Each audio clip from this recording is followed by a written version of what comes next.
السلام عليكم ورحمة الله وبركاته. ازيكم عاملين ايه النهاردة؟ يا رب تكونوا بخير. قبل ما نبدأ الفيديو متنسوش تصلوا على النبي، تحطوا لايك للفيديو ده وتشترك في القناة وتفعل زر الجرس عشان يوصلك كل جديد. الفيديو ده مهم جدا جدا جدا لكل مربيين الأرانب. في الفيديو ده بإذن الله هنعرف ازاي تعرف ان الأرنبة حامل وازاي نجسها بالطريقة الصحيحة. في ناس كتيرة جدا ما بتبقاش عارفة ازاي تعرف تجس الارانب، ولا ازاي تعرف ان الارنبة حامل ولا لا. ممكن اصلا تذبح الارنبة وهي حامل، وده طبعا ما ينفعش، او تبيع الارنبة وما تبقاش واخدة بالها ان الارنبة حامل. في الفيديو ده بقى هنعرف ازاي نعرف الارنبة حامل بالشكل كده، يعني من غير ما نجسها، وازاي نجس الارنبة بالطريقة الصحيحة. طبعا اول حاجة هنبدأ ازاي، يعني بالنظر كده نعرف ان الارنبة حامل ازاي بالنظر.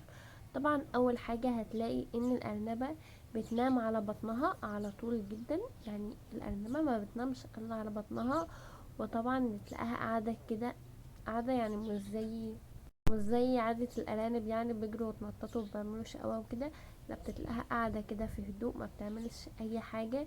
وكمان بتلاقيها الوزن بتاعها زاد عن الاول، يعني ممكن تلاقيه زاد نص كيلو او كيلو الا ربع، بس بتلاقي وزن الارنبة زاد. والبطن بتاعت الارنبة كبيرة زي ما انتوا شايفين كده. البطن بتاعت الارنبة كبيرة وحجم الارنب كده كبير عن الطبيعي، يعني الوزن بتاعها زايد عن الاول. وده طبعا تعرف على طول ان الارنبة بتاعتك حامل لو فيها تخينة، وزنها زايد، عندها بطن كده، والارنبة بتنام على بطنها على طول، او الارنبة بتنام في بيت الولادة برضو على طول. يعني الارنبة بتنام في السلاكة عامة، بس بتتلاقيها بقى بتدخل تبات في بيت الولادة على طول. طبعا هنا بقى نزلنا الارنبة على الارض علشان نجس الارنبة. طبعا زي ما انتوا شايفين كده نزلت الارنبة على البطن، وزي ما على الارض، وزي ما انتوا شايفين كده واضح قد ايه الارنبة شقية. طبعا اي ارانب بتمسكها لازم تعمل كده، بس حاولت يعني ان انا اثبتها وكده. اول حاجة بتبص عليها بطن الارنب، زي ما انتوا شايفين بطن الارنب بسم الله ما شاء الله كبيرة وحلوة، فيها اطفال زي ما انتوا شايفين كده. الارنبة دي تقريبا لسه لها اسبوع وتولد. بنجيب الارنبة كده وبنجسها من المنطقة السفلية، بالمنطقة اللي تحت كده يا جماعة، وما بين الرجلتين اللي هما ورا. بنجيب صابع الابهام في الناحية اليمين، وباقي الاصابع في الناحية الشمال من رجلين الارنبة. يعني الصبع اليمين بنحطه في الرجل، عند الرجل كده اليمين بتاعة الارنب، وباقي الاصابع بنحطها في الرجل اليسار كده عند الرجل اليسار. طبعا البطن بتاعة الارنبة يعني الحامل بتبقى في المنطقة دي كده، ما بين الرجلتين اللي ورا.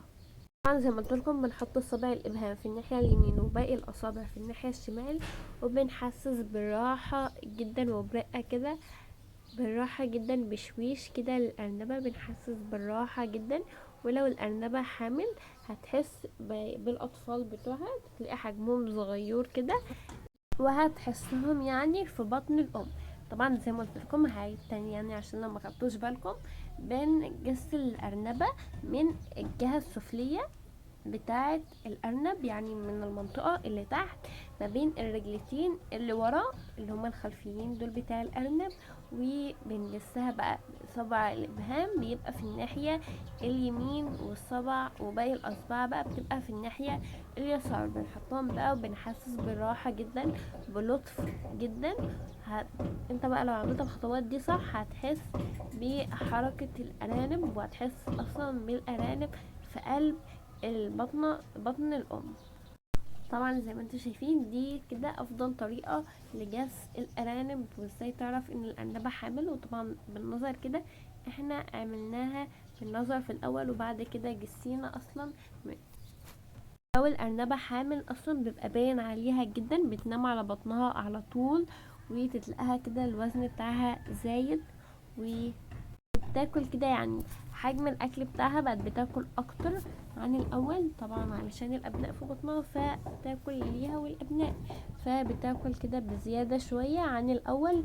وكمان بتلاقي الوزن بتاعها كده زاد ومبلغمة كده، والبطن بتاعها كبيرة، فكده تعرف ان الام بتاعتك حامل. وكمان بنجسها بالطريقة الصحيحة زي ما قلت لكم، بنحسس بلطف جدا في الجهة السفلية بتاعة الأرنبة. لو الأرنبة حامل هتحس بحركة الأطفال في بطنها. يا رب الفيديو يكون عجبكم. عملنا كده فيديو على السريع النهاردة ازاي تعرف ان الأرنبة حامل، وعرفنا ازاي بنجس الأرنبة، وكمان نشوف الأرنبة اذا كانت حامل ولا لا.